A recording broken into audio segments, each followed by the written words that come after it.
markii barnaamijyada soo xireysid waxaad samaysaa heestii Axmed Caligaal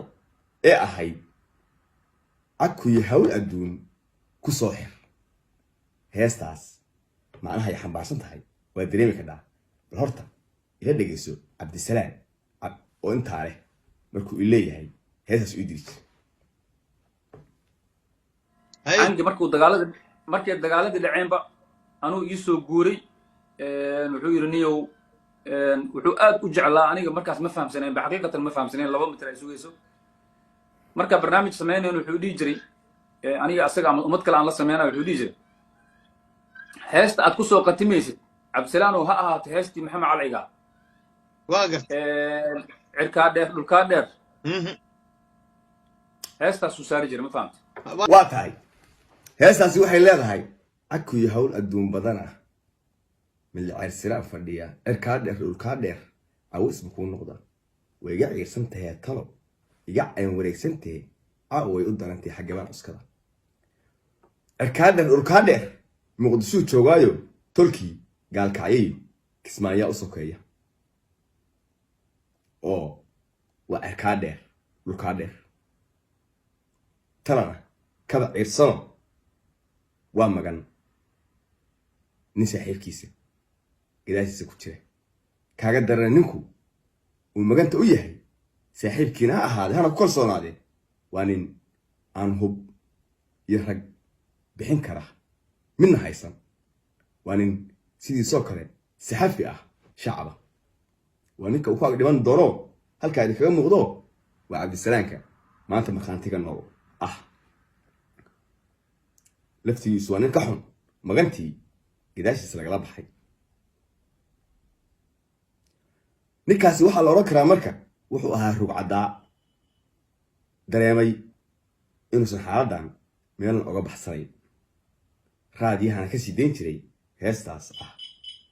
akuyo hawl adduun badan bal heesta laftigeeda haddaad ila fiirisid waxyaalaha ay ka hadlayso waa hees aad iyo aad u miisaan culus Axmed Caligaal baa qaada waa hees qof nasab ahi qofku ka maqlo dil iska daaya inuu garab istaago ila gudboon tahay xataa hadduu yahay kii aabbaha iyo hooyada dilay oo inta hor timaadid heesta u daaran tahay aragtid inaad garab istaagtid ee ka qabanayso waa hees aad iyo aad u culus dhagaxyo waaweyn bal waa tani ila maqal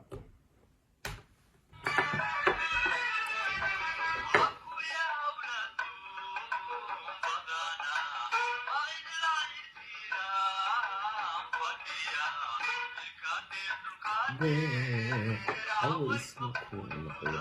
ما هو أدوب أنا أسيرا فضيا كبير أو اسمكم مقدار السنتي تراب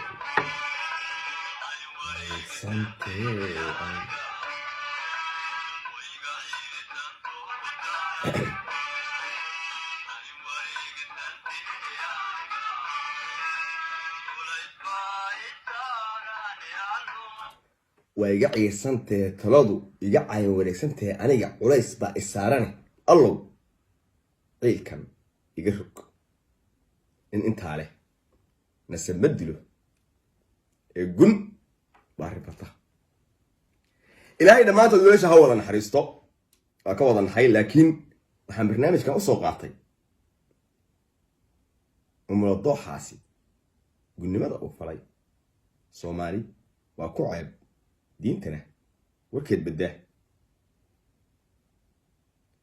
وحن درنا بين هذا كي ما نتقول انتي إنه ياد نيك رجع مربوط انت وادي والله ما كسته لكن geerida waxa daran mid saako hormada sababtoo ah 10 jeer baad dhimanaysa hal mar dhiman maysi markii lagu humaatiyo lagu agmaro xalay ka baxday hadda dhinac laga soo galo meel u dhaqaaqdana aan lahayn geeridu waxay ku fiican tahay waxa la yiraahdaa mawtu qafle way ku fiican dam in wax uu yiraahdo hamar oo naftu ku dayso laakiin hadda dhinac in lagaa soo galo oo hadda bilaawihii lagu tuso ilaahay wuxuuna leeyahay xoolaha xataa haddii aad dilaysaan xoolaha markaad qalanaysaan mindida iyo neefka kala qariya marka ninkaas waxa ay muuqatay in adeerkay markuu dhimanayay inuu aad iyo aad geeridiisa u arkay iyo culayska saaran iyo hadba meel laga soo galay ninka uu maganta uu ahaa saaxiibkii halka ka hadlayana uusan ahayn nin hubaysan ama cid difaaci kara ee uu ahaa nin asagoo kale ah oo shibil ah beel ahaanba hawiyaa ahaade aad baan idin salaamayaa waxa laala wixii dhintay burburkii iyo qaxii iyo musuubada ku habsatay allah wada naxariisto waa la wada dhimanayay balse tani kelmadda keliya markuu barnaamij ka sheekeynayay baa 12 xalay dhagahaya kusoo noqotay heestaa kelmadda ah sababtoo ah waxaa dareemi kara ninka ragaa dareemi kara ninka heestaa u shidan tahay oo wallahi kan hooyada iyo aabaha dilay isagoo taa u shidan tahay daa u timaadid inaan nin ragaa xabad u qoori inuu kiciyo garab istaago yidhaahdo cafis baa tahay orod baxa maahe doqon baa marka in ciilan kuu wirsadee waxaan leeyahay guulaysta ilaahayna dhammaan intii dhibata allah u naxariisto